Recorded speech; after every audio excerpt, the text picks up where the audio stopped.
नमस्कार दर्शकों, यदि आप कोरोना से नहीं डरते हैं तो हो जाइए सावधान, क्योंकि अभी कोरोना कहीं जाने वाला नहीं है। अब आपको इसके साथ जीने की आदत डाल ही लेनी चाहिए, क्योंकि वर्ष 2020 में कोरोना का संक्रमण बढ़ने ही वाला है। 2021 की शुरुआत में भी इसका संक्रमण इसीलिए बढ़ने वाला है क्योंकि देवगुरु बृहस्पति नीचस्थ होने के कारण इसकी वैक्सीन भी विकसित अभी नहीं होने वाली है। इसीलिए बचाव में ही उपाय है। इस बारे में क्या कहता है ज्योतिष, आज के इस कार्यक्रम में हम आपको यही सब बताने वाले हैं। वर्ष 2020 से दुनिया में कदम रखने वाली महामारी इस समय पूरे भारत में जबरदस्त तरीके से अपने पैर पसार रही है।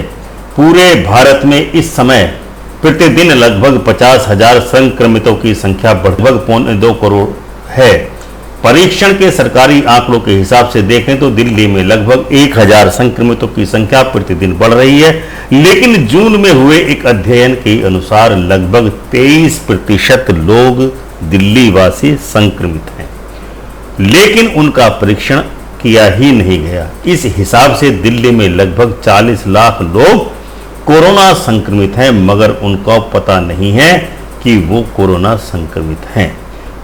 अब आप अनुमान लगाइए कि पूरे भारत की आबादी इस समय लगभग 135 करोड़ है, तो सोचिए इस समय भारत में संक्रमितों की संख्या कितनी होगी। जबकि कोरोना संक्रमितों की संख्या 15 लाख पहुंचते ही भारत के नागरिक शासन या सरकार से सवाल पूछने लगे हैं।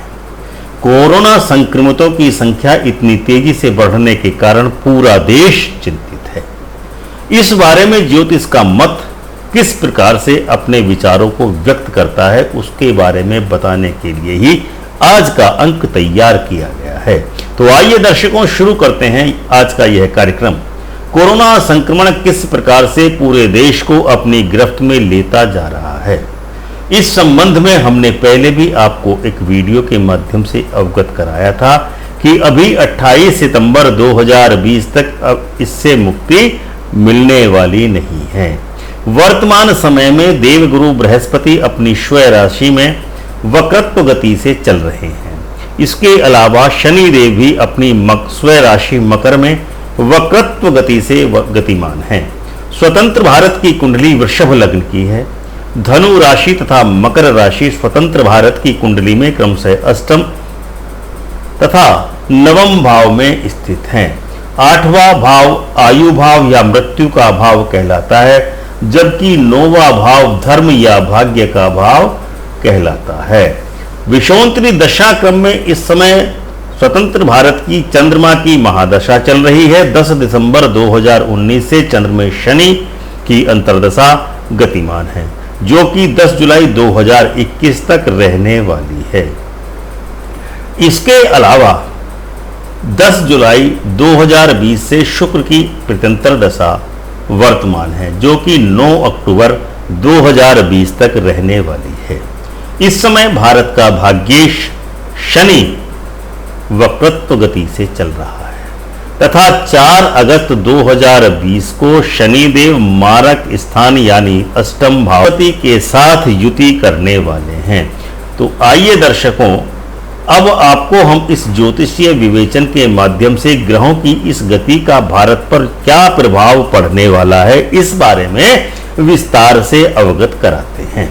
स्वतंत्र भारत की कुंडली में इसका प्रभाव यह होने वाला है कि 10 दिसंबर 2019 जब चंद्र में शनि का अंतर आया था, इसमें कोई संदेह नहीं है कि 10 दिसंबर 2019 के पश्चात ही इस कोरोना नामक महामारी का परिचय पूरे विश्व में चीन के वुहान शहर से हुआ। इसीलिए इस महामारी को कोविड-19 नामक महामारी के नाम से जाना गया है। लेकिन तब तुरंत ही इसका प्रभाव नहीं पड़ा, लेकिन जनवरी 2020 में कोरोना नामक महामारी भारत में अपने पैर पसार रही है। तब ग्रहों की स्थिति इतनी खतरनाक नहीं थी और कोरोना के पहले 1 लाख केस भारत में 109 दिन में ही हो पाए थे, यानी कुल मिलाकर 19 मई 2020 तक हो गए थे कोरोना संक्रमण के। दूसरा 1 लाख यानी कि 15 दिन में 3 जून 2020 तक ही हो गए थे, जबकि 5 मई 2020 को शनिदेव वक्री हो गए थे, लेकिन 14 मई 2020 को देवगुरु बृहस्पति भी वक्री हो गए थे। अब आप स्वयं सोचिए कि जब से शनि एवं देवगुरु बृहस्पति दोनों ही ग्रह वक्री हुए हैं, तब से ही कोरोना संक्रमितों की संख्या बहुत ही तेजी से बढ़ रही है और यह सरकारी दावों के बिल्कुल विपरीत ही हो रहा है।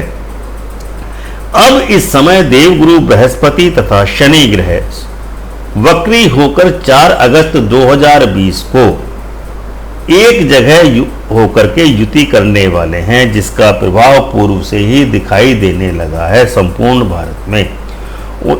दिनांक 29 जुलाई 2020 को ही अकेले एक दिन में 52,000 से भी अधिक संक्रमित भारत में पाए गए हैं, जो कि देश के लिए एक अत्यंत ही खतरनाक तथा भयावह संदेश दे रहा है, क्योंकि देवगुरु बृहस्पति तथा शनिदेव 13 नवंबर तथा 15 नवंबर 2020 तक क्रमशः धनु राशि में ही वक्री तथा मार्गी होकर के गति करने वाले हैं।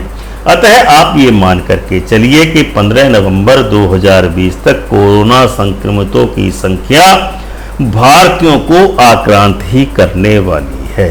अस्तु, अब आते हैं इस प्रश्न की ओर कि 15 नवंबर 2020 के पश्चात कोरोना का संक्रमण किस प्रकार से भारत में अपना विस्तार और प्रसार करने वाला है।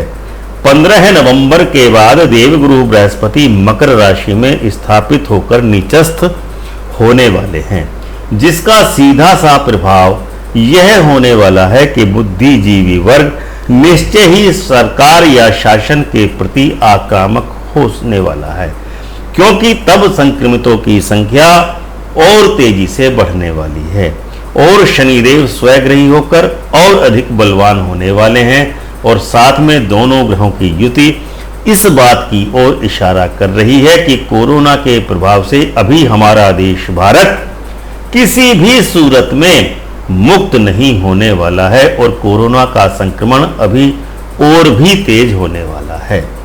30 मार्च 2020 तक देवगुरु बृहस्पति मकर राशि में ही शनि देव के साथ विराजमान रहने वाले हैं।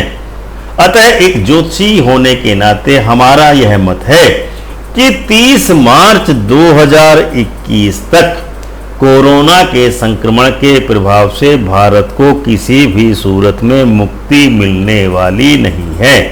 यानी अभी स्वतंत्र भारत को 30 मार्च 2020 तक पड़ेगा। यानी अभी कोरोना संक्रमण का प्रकोप अपना अत्यंत ही विकराल रूप भारत में प्रदर्शित करने वाला है, क्योंकि बृहस्पति के नीचस्थ होने के कारण इस समयावधि में वैक्सीन की खोज कर पाने में भी वैज्ञानिक सफल होने वाले नहीं हैं। यानी अभी वैक्सीन की खोज 15 नवंबर तक हो ही नहीं सकती। तो दर्शकों, यह था हमारा आज का कार्यक्रम, जिसमें हमने आपको बताया कि 30 मार्च 2021 तक स्वतंत्र भारत को कोरोना संक्रमण से किसी भी सूरत में मुक्ति मिलने वाली नहीं है। आपको यदि ऐसा लगता है कि कोरोना संक्रमण का आने वाले समय में और विकराल रूप हो सकता है या शांति हो सकती है, तो आप कमेंट से हमें अवश्य ही अवगत कराएं आपके इस बारे में क्या विचार है। और यदि आपने अभी तक हमारे YouTube चैनल अमृत कलश को सब्सक्राइब न किया हो तो इसको अवश्य ही सब्सक्राइब करें। और यदि आप हमारे इस कार्यक्रम को हमारे फेसबुक पेज वास्तु ज्ञान पर देख रहे हैं तो हमारे फेसबुक पेज को लाइक एवं शेयर अवश्य ही करें। ओम श्री माधवाय नमः।